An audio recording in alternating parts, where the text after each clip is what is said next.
नमस्कार, राधे राधे। स्वागत है आप सभी का सुबोध इनफाइनाइट एजुकेशन में। आज हम आपके लिए लेकर आए हैं यूनिट नंबर 1 का पार्ट 2 फार्माकोलॉजी का। Pharmacology unit number 1 introduction to pharmacology. इसमें हम पढ़ने वाले हैं फार्माकोकाइनेटिक्स एंड फार्माकोडायनेमिक्स। ठीक है, बाकी के जो हमने जो रिमेनिंग जो टॉपिक्स थे वो हमने कवर कर लिए हैं पिछले लेक्चर में, जो कि आपके पार्ट 1 में हो चुका है, introduction to pharmacology unit number 1 का। आज हम बात करने वाले हैं पार्ट 2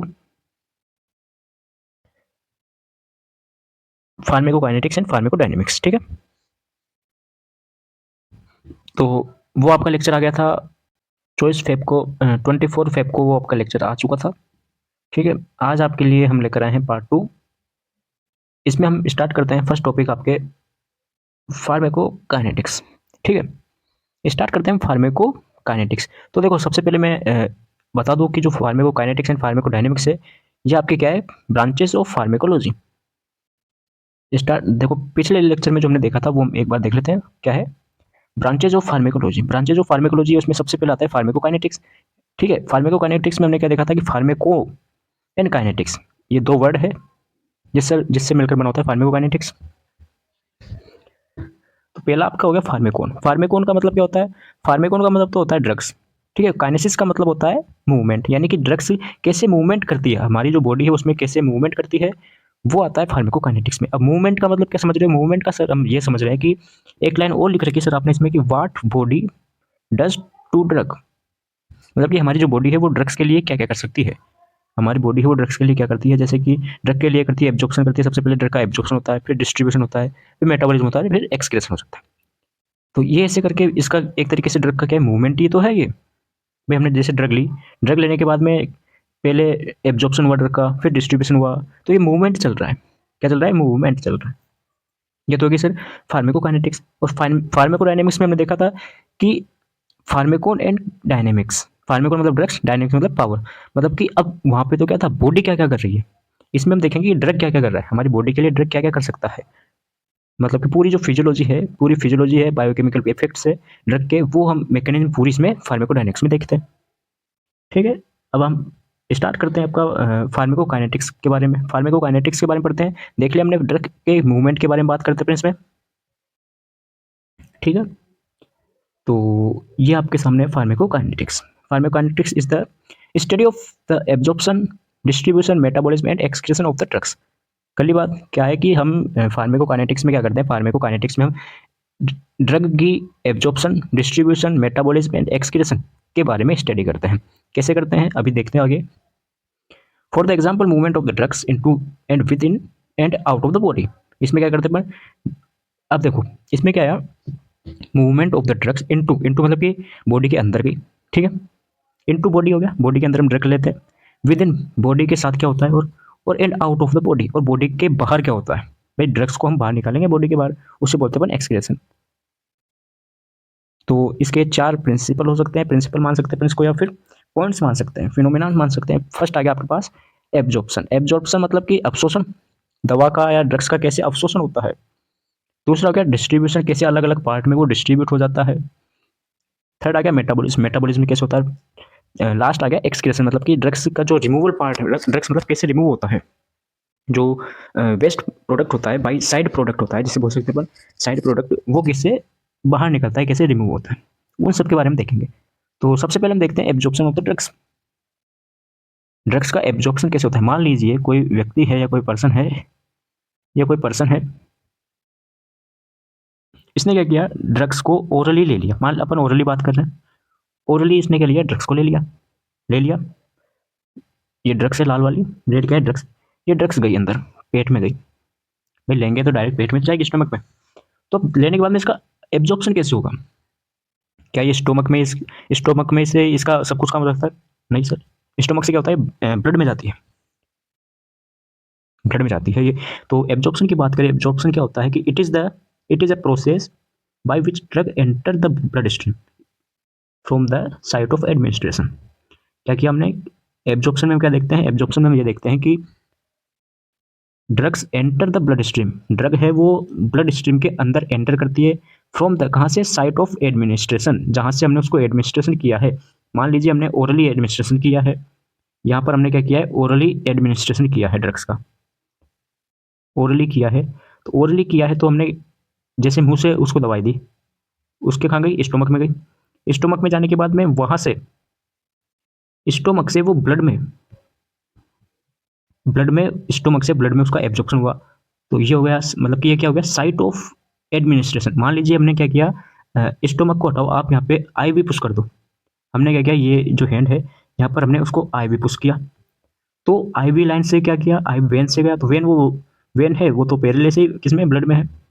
तो वही बात है कि अभी मैं एक आपको रेट बताऊंगा कैसे उसकी रेट होती है एब्जॉर्प्शन की। तो यहाँ तक हमने बात कर ली। It depend on the route of administration. क्या है, जो एब्जॉर्प्शन की जो रेट है, एब्जॉर्प्शन का कैसे डिपेंड करता है, वो डिपेंड करता है रूट ऑफ एडमिनिस्ट्रेशन, कि कैसे आपने किस रूट से आपने उसको एडमिनिस्ट्रेशन किया है। अभी आगे देखेंगे हम, अलग अलग रूट की अलग अलग रेट होती है, किस रूट से जल्दी एब्जॉर्प्शन होता है, किसी से लेट होता है। ठीक है सर, आगे देखते हैं। It occur by the one of the process like passive diffusion और फैसिलिटेटेड डिफ्यूजन। जो एब्जॉर्प्शन की जो प्रोसेस है, एब्जॉर्प्शन की जो क्रिया है, वो कैसे होती है, या तो पैसिव डिफ्यूजन के थ्रू होती है या फैसिलिटेटेड डिफ्यूजन के थ्रू होती है। या तो पैसिव उसका उसका जो मतलब एब्जॉर्प्शन आप सबने पढ़ रखा है, एब्जॉर्प्शन एक से दूसरे में जा रहा है, तो या तो वो पैसिव डिफ्यूजन के द्वारा जाएगा या फिर फैसिलिटेटेड डिफ्यूजन के द्वारा जाएगा। अब बात करते हैं factor affecting the drugs absorption. कौन कौन से ऐसे फैक्टर है जो कि ड्रग्स के एब्जॉर्प्शन को प्रभावित करते हैं। पहला हो गया पार्टिकल साइज। किसी की साइज ज़्यादा होगी तो उसका एब्जॉर्प्शन क्या होगा, साइज ज़्यादा है तो एब्जॉर्प्शन कम होगा, मतलब धीरे होगा। दूसरा हो गया डिसोल्यूशन टाइम, मतलब डिजोल्व, कैसे वो डिजोल्व होता है, उसका टाइम कितना है डिजोल्व होने में, उस वो भी आपके एब्जॉर्प्शन को डिपेंड करता है, इफेक्ट करता है। लिपिड सोलिबिलिटी हो गया, एक होता है लिपिड सोल्यूबल, एक होता है वाटर सोल्यूबल। आयोनाइजेशन का मतलब एक तो आपके होता है नॉन आयन हो गए, एक हो गए आयोनाइजेशन।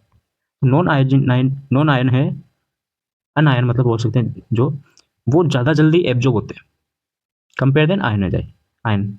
डिजीज, कोई किसी पेशेंट की डिजीज हो रही है, डिजीज है, दूसरी डिजीज है, एक्स्ट्रा डिजीज है उसके, तो उसमें एब्जॉर्प्शन की जो प्रोसेस है वो, एब्जॉर्प्शन की जो प्रोसेस है वो धीमी हो जाएगी, यानी कि स्लो हो जाएगी। अब एब्जॉर्प्शन के रेट की बात करें, कैसे वो एब्जॉर्ब होता है, कैसे एब्जॉर्ब होता है वो, तो एब्जॉर्ब सबसे जल्दी एब्जॉर्ब होता है आईवी। क्यों, क्योंकि ये तो हम डायरेक्ट इसको ब्लड में भेज रहे हैं, आईवी तो डायरेक्ट ब्लड में जा रही है। और हमने एब्जॉर्प्शन की डेफिनेशन में क्या देखा, ब्लड स्ट्रीम, एडमिनिस्ट्रेशन साइट से ब्लड स्ट्रीम में एंटर करना ही एब्जॉर्प्शन कहलाता है। ठीक है, तो ये तो डायरेक्ट ब्लड में कर रहे हैं अपन, इसका ड्रग्स का एब्जॉर्प्शन, ड्रग्स को डायरेक्ट आईवी लाइन से ब्लड में अपन पुश कर रहे हैं। फिर हो गया इनहेलेशन। इनहेलेशन के बाद में आता है सबलिंगुअल रूट, आपने देख लिया, सबलिंगुअल, रेक्टल हो गया, फिर आईएम हो गया, फिर सबक्यूटेनियस, लास्ट लास्ट में सबसे जो कम होता है एब्जॉर्प्शन की रेट वो होती है ओरल की। ठीक है, सबसे कम रेट होती है ओरल की, सबसे ज़्यादा जो सबसे जल्दी होता है वो होता है आईवी। ओके भाई, यहाँ तो कोई दिक्कत आपको कमेंट जरूर करें, कमेंट नहीं करोगे तो पता नहीं चलेगा। नेक्स्ट आता है आपके पास डिस्ट्रीब्यूशन ऑफ ड्रग्स। पहला हमने देख लिया एब्जॉर्प्शन देख लिया। अब हम देख रहे हैं डिस्ट्रीब्यूशन। डिस्ट्रीब्यूशन का मतलब कि अब ये ब्लड में पहुंच गया, जो जो ड्रग्स है, जो हमने ड्रग्स एडमिनिस्ट्रेशन कराई है, वो अब पहुंच चुकी है किसमें, ब्लड में पहुंच चुकी है। तो अब कैसे भाई, जहां पर हमें मान लीजिए हमने पेन किलर ली, सपोज करिए हमने क्या ली, पेन किलर ली to reduce pain, to relieve pain, pain killer ले ली हमने, जैसे अपन एक और नाम बोलते हैं एनाल्जेसिक्स, एनाल्जेसिक्स हमने ले ली। तो अब कैसे पता चलेगा कि मान लीजिए सर में दर्द हो रहा है, हेडेक हो रहा है, ठीक है, तो अब ली तो हमने ओरली, मान लीजिए हमने क्या लिया, ब्लड स्ट्रीम, मान लीजिए ब्लड स्ट्रीम से ले ली diclo, most common example pain killer का डाइक्लोफेनिक, हमने डाइक्लोफेनिक इंजेक्शन है वो लगवा लिया। अब क्या करें, सर दर्द हो रहा है, कैसे पता चलेगा कि अब गया किसमें, ब्लड में गया, गया किसमें, हमने लगवाई radial artery, sorry when, radial या अल्नर जो वेन है वहां से हमने उसको लगवाया है। अब वो कहाँ पे होती है, वो होती है हाथ में। यहाँ पर हमने उसको क्या किया, यहाँ पर हमने उसकी आईवी के थ्रू डाइक्लो लगवा लिया। डाइक्लो इंजेक्शन है वो हमने यहाँ पर इस हैंड पर लगवा लिया। अब यहाँ पर लगवाया तो एडमिनिस्ट्रेशन साइट क्या है, ये है सर। एडमिनिस्ट्रेशन साइट क्या होगी, ये हो गई। अब यहाँ से यहाँ तक कैसे पहुंचेगा, भाई दर्द तो यहाँ पर हो रहा है, पेन यहाँ पर हो रहा है सर पे, तो अब यहाँ से यहाँ तक कैसे पहुंचेगा, गया वो ब्लड में, ब्लड में गया, तो ब्लड में जाने के बाद में उसमें एब्जॉर्प्शन हो गया, एब्जॉर्प्शन हो गया ब्लड में। अब ब्लड में जाने के बाद में उसमें क्या होगा, डिस्ट्रीब्यूशन होगा, डिस्ट्रीब्यूशन होगा, जिससे जहां पर उसकी जरूरत है, एक्शन साइट है, वहां पर वो ट्रांसफर हो जाएंगे। तो यही है डिस्ट्रीब्यूशन में। डिस्ट्रीब्यूशन में क्या बोलता है कि it is passes of drugs from the blood stream to the tissue and site of its action. कि डिस्ट्रीब्यूशन में क्या होता है कि डिस्ट्रीब्यूशन में ड्रग्स को पासेस किया जाता है, ड्रग्स को भेजा जाता है ब्लड स्ट्रीम से ड्रग्स को भेजा जाता है, कहां पर भेजा जाता है, to the tissue and to the tissue and site of its action, जहां पर इसको एक्शन करना है, इस ड्रग्स को जहां पर एक्शन करना है वहां पर इसको पासेस किया जाता है, ड्रग्स को भेजा जाता है। यही होता है आपके डिस्ट्रीब्यूशन में। The extent of distribution depend on, अब जो डिस्ट्रीब्यूशन है वो किस किस पर डिपेंड होता है, वही जो हमने पहले एब्जॉर्प्शन में पढ़ा था, वो वही आपके फैक्टर है। लिपिड सोल्युबिलिटी हो गया, आयोनाइजिंग हो गया, अब इसमें वही आ गया नॉन आयन, ठीक है, compare better than ion. PH हो गया, नॉर्मल पीएच कितना होता है 7.3 टू 7.5, और डिजीज कंडीशन हो गई, ठीक है, ये हमने देख लिया। फिर आगे हम चलते हैं मेटाबॉलिज्म। अब वहां तक पहुंच चुका है, कहां तक पहुंच चुका है, वो पेन किलर है वो पहुंच चुकी है यहां तक, यहां तक पहुंच चुकी है, चलो वो सर जहां पे दर्द था, सिर दर्द था, सिर दर्द है तो सिर तक पहुंच चुकी है, हेडेक हो गया तो हेडेक तक पहुंच चुकी है वो। अब क्या हो, अब उसका होगा मेटाबॉलिज्म। मेटाबॉलिज्म में क्या होते हैं, it is the biochemical modification of the drugs in body. ये बायोकेमिकल मॉडिफिकेशन होता है जो मेटाबॉलिज्म है, इसमें क्या होता है, बायोकेमिकल मॉडिफिकेशन होते हैं। मॉडिफिकेशन होते हैं, क्यों होते हैं, देखते हैं आगे। This process primarily occur in the liver, कहाँ पर होता है, ये लीवर के अंदर होती है। भाई बोलते हैं ना ड्रग्स का मेटाबॉलिज्म कहाँ पे होता है, ड्रग्स का मेटाबॉलिज्म होता है लीवर में। हमने लीवर के फंक्शन पढ़े थे, एलएफटी भी पढ़ा था, लीवर डिसफंक्शन, उसमें भी देखा था, क्या देखा था, बायोकेमिस्ट्री में देखा था। बायोकेमिस्ट्री में देखा था तो हम यहाँ पे क्या लिख देंगे, बायोकेमिकल मॉडिफिकेशन लिख देंगे। बायोकेमिस्ट्री जो सब्जेक्ट थी उसमें देखा था हमने कि मेटाबॉलिज्म कहाँ पे होता है, लीवर में होता है, लीवर में होता है, तो कौन सी सब्जेक्ट थी वो थी बायोकेमिस्ट्री, तो यहाँ पे लिखते अपन बायोकेमिकल मॉडिफिकेशन हो गया ये। Primary occur in the liver, liver के अंदर होता है। This process convert the drug into more polar water soluble compounds. This process, कौन सी मेटाबॉलिज्म जो प्रोसेस है, मेटाबॉलिज्म प्रोसेस क्या करती है, convert the drugs into more polar water soluble compounds, जो अधिक पोलर, ज़्यादा मतलब मान लीजिए ये पोलर नॉन पोलर आपने पहले पढ़ ही लिया है, तो देखिए देखिए इसमें से बोल रहा है कि this process convert the drugs, ये प्रोसेस है मेटाबॉलिज्म की, ये क्या करती है, ड्रग को कन्वर्ट करती है, ड्रग को चेंज करती है, ड्रग को कन्वर्ट करती है, एक से दूसरे में कन्वर्ट करती है। किस में ड्रग कन्वर्ट कर रही है ये, इनटू यानी कि मोर पोलर वाटर सोल्यूबल कंपाउंड्स, इसके अंदर ये इसको कन्वर्ट कर रही है, कि ड्रग्स है, ड्रग्स को मोर पोलर, अधिक पोलर वाटर सोल्यूबल कंपाउंड में ये कन्वर्ट करती है, यानी चेंज कर देती है, कर दिया change. So they are easily excrete through the kidney. क्यों करती है ये, इसलिए करती है क्योंकि किडनी के थ्रू ये बाहर निकल सके। भाई हमें इसको एक्सक्रेट भी तो करना है, बाहर भी तो निकालना है। जो साइड प्रोडक्ट है उसको अब एक्शन तो हो चुका, एक्शन हो चुका, जो हमारा हेडेक हो रहा था वो उसमें रिलीफ हो गया, पेन किलर ली हमने तो उसमें क्या रिलीफ हो गया है, पेन रिड्यूस हो गया है। अब इसको हम बाहर भी तो निकालेंगे, किडनी के थ्रू हम इसको बाहर निकालेंगे। इसके लिए ये क्या करती है, आपने वो पढ़ा होगा RAAS, रास, पढ़ा है ना आपने, नहीं पढ़ा तो आप, पर अब तो एनाफिजियो में पढ़ोगे, आप पढ़ लिया आपने एनाफिजियो, तो उसमें देखा था आपने रास में कि जो रास RAAS रास है, रेनिन एंजियोटेंसिन एल्डोस्टेरोन, इसमें सिस्टम, इसमें आपने देखा, इसमें आपने पढ़ा था कि मोर पोलर ये करते हैं, इसके थ्रू किडनी के थ्रू ये बाहर निकल जाता है, ठीक है, बाहर निकल गया। अब पढ़ते हैं factor affected bio transformation. Bio transformation वही मेटाबॉलिज्म होता है। अब मेटाबॉलिज्म को कौन कौन इफेक्ट करता है, जेनेटिक वेरिएशन हो गया, जेनेटिक, अब जेनेटिक किसी के जीन कैसे होते हैं, किसी के जीन कैसे होते हैं, तो वो इस पर अफेक्ट होता है। इन्वायरमेंटल पोल्यूटेंट हो गया, पोल्यूशन, ठीक है, एज हो गया, ओवर एज और यंगर एज, ठीक है, लीवर डिजीज हो गया, किसी की लीवर डिजीज है तो उसको भी ये अफेक्ट करता है मेटाबॉलिज्म। क्यों, क्योंकि मेटाबॉलिज्म कहाँ पे हो रहा है, वो हो रहा है लीवर में। अब आता है अपने पास लास्ट एक्सक्रेशन, मतलब कि निष्कासित करना, रिमूव करना, बाहर निकालना। It is the process through the which the body eliminate drugs and their metabolite.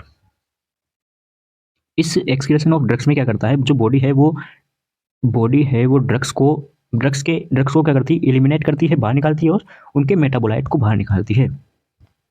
It is the critical phase of pharmacokinetics ensuring that drug and their byproduct are safely removed from to prevent toxicity। ये critical process है किसकी, pharmacokinetics की। इसमें ensuring किया जाता है, मतलब इसमें श्योर किया जाता है कि जो बाई प्रोडक्ट है, ड्रग है और इसके जो बाई प्रोडक्ट है वो सेफली रिमूव हो चुके हैं और टॉक्सिसिटी, कोई भी विषैली चीज़ें हैं उससे बच लिया गया, मतलब उससे प्रिवेंट है, मतलब बचे हुए हैं, सेफ है। अब कहाँ कहाँ से हम उस ऑर्गन, कौन कौन से ऐसे ऑर्गन है जिससे रिमूव कर सकते हैं हम, तो किडनी हो गया, किडनी में by urine, sweat and saliva, ये आपको बताइए। पल्मोनरी में जैसे अपन CO2 बाहर निकालते हैं, लंग्स वगैरह, बाइलरी एक्सक्रेशन हो गया, ठीक है, इसमें बाइल वगैरह हो गया। तो ये हमने देख लिया भाई, यहाँ तो कोई दिक्कत, फार्माकोकाइनेटिक्स आपने बहुत अच्छे से पढ़ ली। नेक्स्ट टॉपिक आता है आपके पास फार्माकोडायनेमिक्स। फार्माकोडायनेमिक्स, तो हमने देखा फार्माकोडायनेमिक्स क्या होता है। फार्माकोडायनेमिक्स दो वर्ड से मिलकर बनता है, फार्माकोन एंड डायनेमिक्स, मतलब कि पावर ऑफ ड्रग्स। ड्रग हमारी बॉडी के लिए क्या क्या, अब अपने देखो हमारी बॉडी ने तो ड्रग के लिए बहुत कुछ कर लिया, क्या क्या कर लिया, उसको ड्रग्स को क्या किया बॉडी ने, एब्जॉर्प्शन किया, फिर उसका क्या किया, डिस्ट्रीब्यूशन किया, मेटाबॉलिज्म किया, फिर उसको एक्सक्रीशन किया, बाहर निकाला। तो वो सभी प्रोसेस क्या है, किसने की, बॉडी ने की, किसके लिए करी, ड्रग के लिए करी। तो इसलिए हमने जो फर्स्ट लाइन थी वहां पे बताया था आपको, what body does to the drug. और फार्माकोडायनेमिक्स में क्या है, अब करेगी ड्रग्स। अब ड्रग्स बॉडी के लिए क्या क्या करती है, तो what drugs do does the body या थ्रू द बॉडी। तो इसमें क्या है फार्माकोडायनेमिक्स में, it is the study, pharmacodynamics क्या है, इट इज द स्टडी, एक ऐसी स्टडी है of the action of the drugs के एक्शन के on the body and there mechanism of action. यहाँ पे ये थोड़ी स्पेलिंग मिस्टेक है, THEIR, ठीक है। तो फार्माकोडायनेमिक्स की बात करें तो it is a study of the action of the drugs. Pharmacodynamics एक ऐसी स्टडी है, इसमें हम किसकी स्टडी करते हैं, फार्माकोडायनेमिक्स में हम ड्रग्स के एक्शन की स्टडी करते हैं। ड्रग बॉडी के लिए ड्रग्स के एक्शन और उसकी मैकेनिज्म की स्टडी करते हैं अपन, ये हो गया फार्माकोडायनेमिक्स। टू नो क्यों करते हैं, to know what drugs do and how they do it, कि ड्रग्स ऐसा क्या करती है और कैसे करती है, ड्रग्स क्या करती है बॉडी के लिए और क्यों करती है, कैसे करती है, उसको जानने के लिए हम स्टडी करते हैं, उसी को अपन बोलते हैं फार्माकोडायनेमिक्स। बात समझ में आई, क्या समझ में आई बात सर हमें ये समझ में आया कि फार्माकोडायनेमिक्स से हमें हम ये स्टडी करते हैं कि ऐसा ड्रग्स कैसे और क्या करती है, ड्रग्स हमारी बॉडी के लिए क्या करती है और कैसे करती है, जिससे कि हमें आराम मिल जाता है, जो हम ड्रग्स ले रहे हैं उसको उससे फायदा हो जाता है। तो वो होती है pharmacodynamics. The drugs act by अब बहुत सारी ड्रग्स है, उन सभी के बारे में देखते हैं। सबसे पहले आता है आपके पास स्टिमुलेशन। स्टिमुलेशन क्या है, it is the increase the activity of the specific cell. Stimulation जो ड्रग्स है वो क्या करती है, हार्ट की कोई भी स्पेसिफिक सेल है उसकी एक्टिविटी को क्या कर देती है, इंक्रीज कर देती है, बढ़ा देती है। जैसे कि एड्रेनलिन हो गया, वो हार्ट को क्या करती है, स्टिमुलेट करती है, उसकी जो एक्टिविटी है उसको बढ़ा देती है, हार्ट की एक्टिविटी को बढ़ा देती है, स्टिमुलेट कर देती है, ठीक है। नेक्स्ट आता है आपके पास डिप्रेशन में डिप्रेस कर देती है, डिक्रीज कर देती है कोई भी स्पेसिफिक सेल को। जैसे क्विनिडीन है वो हार्ट को क्या कर देती है, डिप्रेस। अब डिप्रेस का मतलब क्या है, दबाना। डिप्रेस भाई बोलते ना यार तूने मुझे डिप्रेस कर दिया, मुझे डिप्रेशन है, मतलब कि वो एक तरीके से दब गया है, डिप्रेस करती है, डिक्रीज करती है उसकी एक्टिविटी को। इरिटेशन बोलते हैं यार मुझे बहुत इरिटेट कर रहा है तू, बोलते हैं ना ऐसे, तो वो इरिटेट अलग है। इसमें क्या है, this can occur on all type of tissue, ये सभी टाइप की जो बॉडी है उसके सभी टाइप की टिश्यू में हो सकता है ये, and may result in inflammation and necrosis of cell. इसमें सेल वगैरह है उसकी डेथ तक हो सकती है और इन्फ्लामेशन वगैरह हो सकते हैं किसमें, इरिटेशन में। रिप्लेसमेंट क्या होता है, रिप्लेसमेंट का मतलब होता है कि चेंज करना। अब हमने वो पढ़ा था, लीवर सिरोसिस पढ़ा हमने भाई, थर्ड सेमेस्टर वालों तो पढ़ेंगे, लेकिन फोर्थ सेमेस्टर वालों ने लीवर सिरोसिस पढ़ा है मेडिसिन में। तो उसमें क्या देखा था हमने कि नॉर्मल लीवर सेल है उसको हम रिप्लेस कर देते हैं, चेंज कर देते हैं, मतलब एक से हटा के दूसरे लगा देते हैं। तो इसमें भी हम क्या कर रहे हैं, रिप्लेस करें। The drug may be used for replacement when there is deficiency of natural substance like hormones, metabolite and nutrients. कैसे किया अभी देखो, सपोज करिए, अब इसमें एग्जांपल देखो, एग्जांपल हो गया insulin in diabetes mellitus, iron in anaemia. अब सुनो, किसी भी पेशेंट है उसके क्या हो गया, डायबिटीज मेलाइटस हो गया। डायबिटीज मेलाइटस में क्या होता है, इंसुलिन की क्या हो जाती है, कमी या ज़्यादा। मतलब इंसुलिन क्या है एक तरीके से, अब बात कर लेते हैं आयरन की, एनीमिया की बात कर लेते हैं, इजी एग्जांपल है। एनीमिया में क्या होता है, एनीमिया में आयरन है वो कम हो जाता है। आयरन भाई इसमें इंसुलिन है, इंसुलिन में भी कम होता है। डायबिटीज मेलाइटस है, ये देख लीजिए भाई, आपके दिमाग में याद होगा सर को ये डायबिटीज मेलाइटस का एग्जांपल क्यों नहीं लिया, आता ही नहीं है। अगर मैं ये ले लेता तो आप बोलते सर आयरन का क्यों नहीं लिया, तो हम क्या करते हैं दोनों का ले लेते हैं। डायबिटीज मेलाइटस है कोई पेशेंट को, उसके क्या हुई, इंसुलिन की डेफिशिएंसी हो गई, इंसुलिन की क्या हो गई, कमी हो गई, कमी हो गई तो उसको वापस बढ़ाना है हमें। तभी तो रिप्लेसमेंट कैसे करें, रिप्लेसमेंट करेंगे अपन उसके लगाते अपन इंसुलिन के इंजेक्शन लगाते हैं अपन। कोई पेशेंट है उसके इंसुलिन के इंजेक्शन वगैरह लगाते हैं तो उसकी कमी को पूरा करने के लिए लगाते हैं, तो वो हो गया रिप्लेसमेंट हो गया। ऐसे आयरन हो गया, एनीमिया है, एनीमिया का कोई पेशेंट है उसमें आयरन की कमी हो गई, आयरन डेफिशिएंसी एनीमिया, नाम सुना है एनीमिया का टाइप, ठीक है। तो उसमें क्या होता है, हार्मोन मेटाबोलाइट न्यूट्रिएंट्स ये सब ये इन फॉर्म में होते हैं। अब इंसुलिन वगैरह है, इंसुलिन हार्मोन हो गया, आयरन है तो आयरन एक तरीके से न्यूट्रिएंट्स हो गया। तो हम उसे एक तो बोलते हैं कि भाई आयरन की बढ़िया मात्रा ले, और एक आपके आता है आयरन सुक्रोज नाम से भी एक इंजेक्शन आता है, वो अपन ड्रिप में लगाते हैं। एन एस, देखा होगा आपने, NS 100 में आयरन सुक्रोज लगाते हैं, 10 आई थिंक 10 ml का होता है ये वो। ये हो गया रिप्लेसमेंट। तो डेफिशिएंसी को पूरा करने के लिए हम रिप्लेसमेंट काम करते हैं। फिर आता है anti infective and cytotoxic action. कुछ मेडिसिन ऐसी होती हैं जो कि इन्फेक्शन के क्या होती है, एंटी होती है, मतलब कि एंटी इन्फेक्टिव होती है, और साइटोटॉक्सिक एक्शन के विपरीत होती है। जैसे कि ड्रग में भी act by specifically destroying infective organism. जो इन्फेक्टिव ऑर्गेनिज्म है उनको क्या कर देते हैं, डिस्ट्रॉय कर देते हैं। जैसे पेनिसिलिन है, पेनिसिलिन को तो एजिथ्रोमाइसिन एंटीबायोटिक, मतलब एंटीबायोटिक का नाम लिख सकते हैं, जो कि एंटी वायरल हो गया, एंटी एंटी पैरासाइट हो गया, एटसेट्रा, कोई भी एंटी माइक्रो ऑर्गेनिज्म हो गया, उनको क्या करती है, डिस्ट्रॉय करती है, मार देती है। फिर आता है मॉडिफिकेशन ऑफ इम्यून सिस्टम। अब इम्यून सिस्टम में उसको मॉडिफाई करना है हमें। मॉडिफाई मतलब कि किसी का इम्यून सिस्टम क्या हो गया, कम हो गया, डिप्रेसिव हो गया, डिक्रीज, मतलब उसकी काम करने की जो क्षमता है वो कम हो गई, तो हम उसको मॉडिफिकेशन करेंगे, मॉडिफाई करेंगे और वापस से उसको इंक्रीज कर देंगे। वो आता है modification of immune system. Vaccine act by improve और our immunity while immunosuppressant act by depressing immunity. आगे वो बात, वही बात आ गई कि वैक्सीन वगैरह क्या करती है, वैक्सीन हमारी इम्यूनिटी को इम्प्रूव करती है, बढ़ाती है। कब बढ़ाती है, while immunosuppressant act by depressing it. जब इम्यूनोसप्रेसिव जो मेडिसिन होती है हम लेते हैं, इम्यूनोसप्रेसिव इम्यूनो कॉम्प्रोमाइज्ड ये मेडिसिन हम लेते हैं, कुछ डिजीज ऐसी हो जाती है जब हमें इसको लेनी पड़ती है, तो ये क्या करती है, ये हमारी इम्यूनिटी है उसको डिक्रीज कर देती है, डिप्रेस कर देती है, दबा देती है। तब हम ये वैक्सीन वगैरह लगाते हैं। एग्जाम्पल हो गया ग्लूकोकोर्टिकोइड, ग्लूकोकोर्टिकोइड ये इम्यूनो सिस्टम का मॉडिफिकेशन। तो हमने पढ़ ली भाई, हमने माइक्रो फार्माकोडायनेमिक्स पढ़ ली, फार्माकोकाइनेटिक्स पढ़ ली। इंट्रोडक्शन ऑफ फार्माकोलॉजी आपके कंप्लीट होता है, यूनिट नंबर 1 का पार्ट 2 भी कंप्लीट हुआ। नेक्स्ट हम देखेंगे, ये आपके हेडेक तो हो ही चुका था, रिलीफ मिल गया था इसमें, तो हटाओ तो इसको। नेक्स्ट हम देखेंगे unit number 2 in one shot में कंप्लीट होगा आपका यूनिट नंबर 2। वो आप शेड्यूल में डेट देख लीजिए, और कुछ कमेंट करें, समझ में नहीं आया तो कमेंट करें, आ गया तो भी कमेंट करें। और लेक्चर के जो नोट्स वगैरह आपको टेलीग्राम पर मिल जाएंगे, लिंक आपको पता ही है कहाँ पर मिलेगी। तो कैसा लगा, अच्छा लगा हो तो बताइए भाई, रेस्पॉन्स नहीं आता तो फिर क्या, लेक्चर लेने में मज़ा नहीं आता, तो रेस्पॉन्स जरूर करें। मिलते हैं लेक्चर में, कुछ डाउट हो तो कमेंट करें। राधे राधे।